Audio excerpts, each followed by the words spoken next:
Picture it with me. The year is 1543. The printing press has been around for just over a century now, and it has caused quite a bit of scandal. With this newfangled technology, ideas spread like wildfire. Radical ideas, heretical ideas, upsetting ideas, even ideas that threaten the powers that be.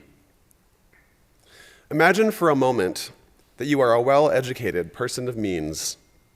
You have spent most of your life studying science, art, mathematics, theology, and the classics.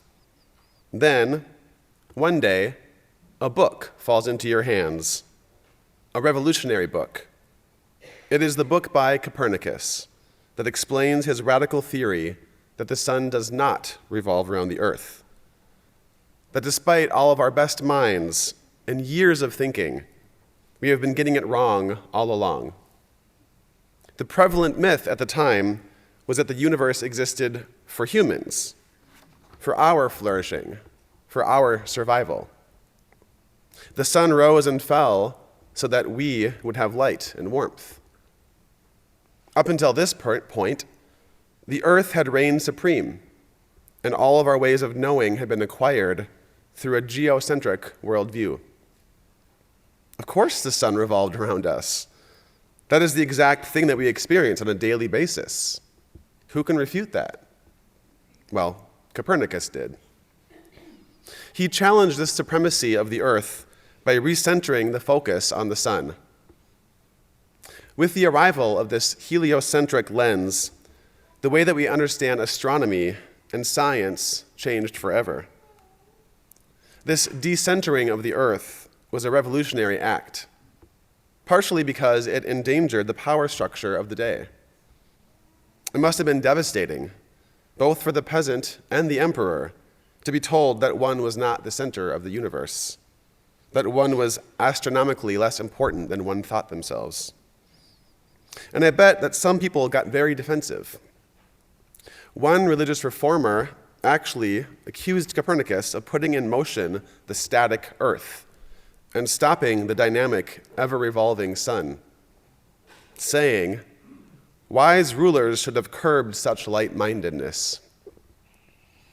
Besides the fact that it's not a very good burn, I find it ironic that he attacks him for being light-minded when that's exactly what Copernicus wanted, to be more light-minded. But I wouldn't want us to miss the gravity of his statement. He is suggesting that a wise ruler should squash this idea. And we know how ideas at this time were squashed. Books were collected and burned, often along with the author. We see in this very quote how threatening it is and how threatened rulers often feel when the center shifts, when they are less in control. What does it mean to us when new centers emerge, when new truths come to light?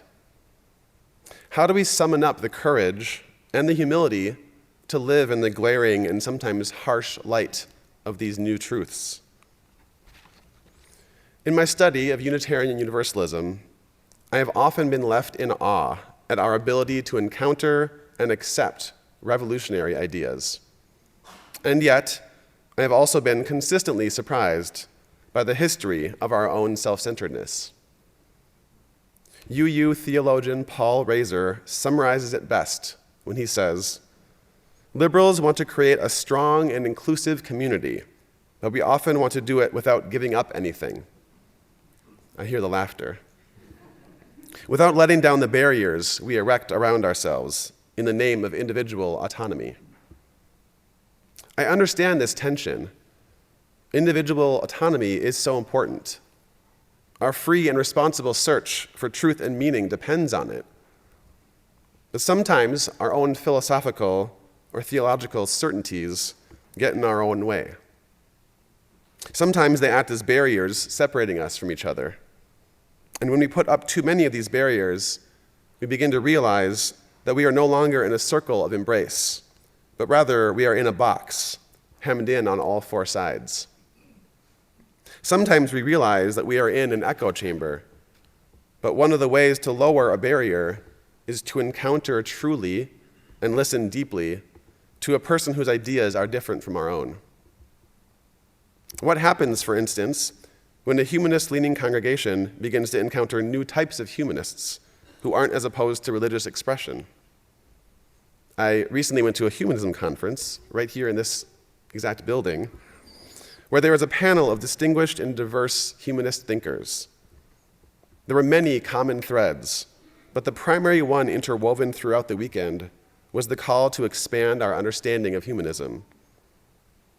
The speakers called us to lower the barriers present within humanism that are casting shadows on some of the less explored nooks of humanist thought.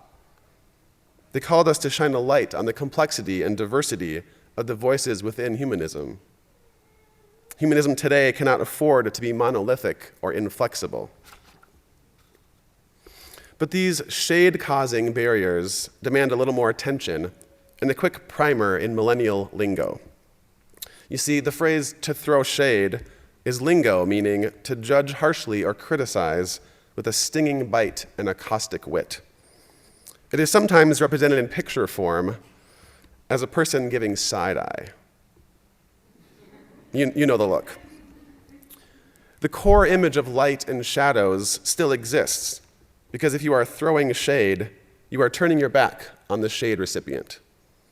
You are refusing to shine your light and love on them, even maybe blocking or eclipsing the light from some greater sun. You are withholding from them understanding and compassion. Don't get me wrong, there are light-hearted forms of throwing shade, but there are also devastating occurrences of walls being built, barriers being erected, and separations being created and sustained that absolutely break our heart. Let's start with the context that I know best, having lived here for half my life, the Twin Cities. It wasn't until I got involved in the Black Lives Matter movement that I understood the depth and depravity of the mistake that was made when Interstate 94 was constructed. The city planners of St. Paul had a few different options about where to place this new freeway system, but the route that they chose in 1956 cut right down the middle of a black community called the Rondo neighborhood, where over 80% of the city's African-American population lived. It was an up-and-coming neighborhood with black businesses, black homeowners, and the burgeoning centralization of economic power for a community hitherto marginalized. The freeway itself became a physical barrier, separating neighbors and tearing the neighborhood apart. More than 600 black families lost their homes. In the meantime, 4 miles up the road, west of St. Paul in Minneapolis, the city planners there built a tunnel to run Interstate 94 underneath an affluent and historic white neighborhood. Isn't it interesting when we study and pay attention to which neighborhoods get displaced or devalued, and which neighborhoods remain intact, with city planners going out of their way or even under their way, lest they disturb the peace? This past year, I was in an internship down in Kansas City, and I learned a few other things about another urban center in America. One of my first assignments was to read an excerpt from a book by Tanner Colby called "Some of My Best Friends Are Black." It is a national exploration of race relations and racial segregation in 4 different realms: school, neighborhood, workplace, and church. Within each of those separate realms, Tanner Colby looks specifically at one area of the nation which serves as a case study that best elucidates the problem of racial segregation.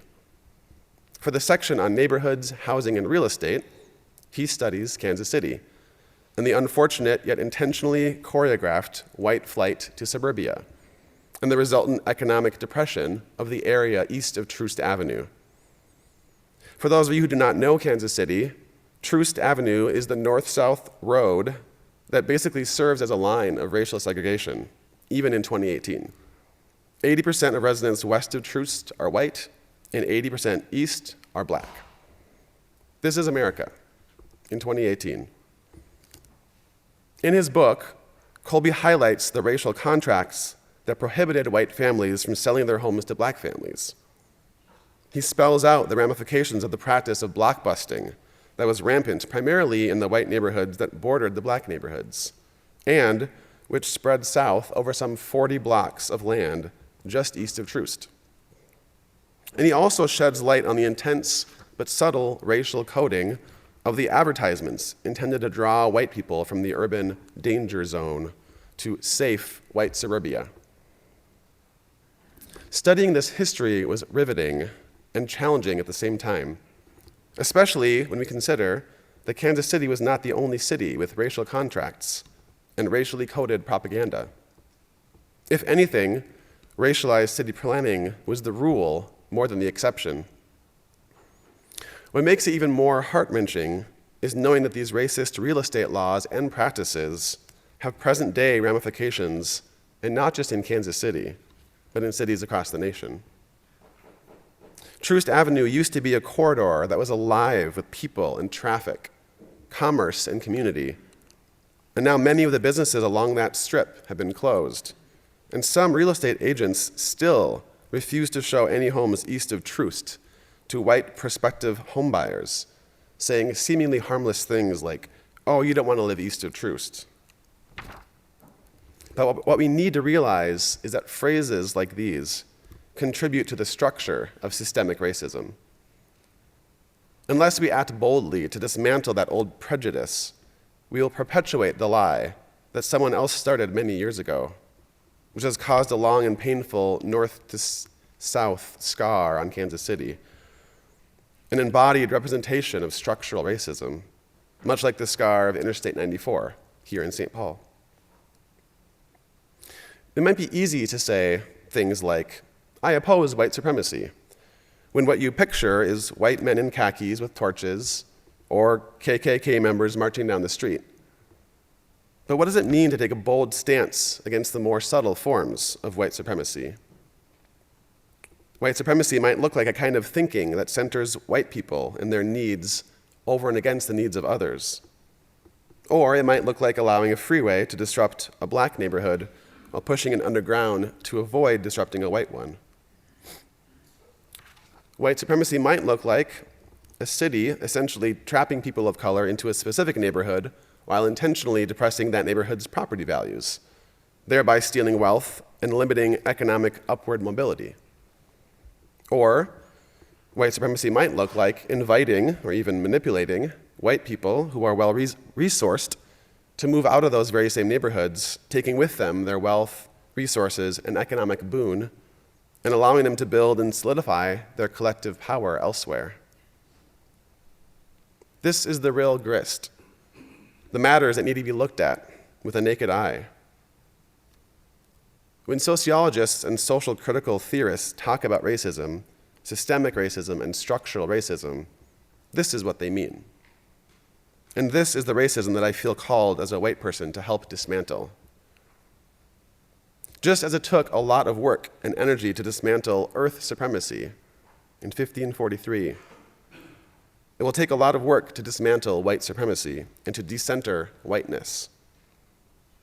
In the meantime, there are people who have been historically on the margins, who are consolidating their power, using their voices, and continuing to claim their place in this country, in Unitarian Universalism, and in our neighborhoods.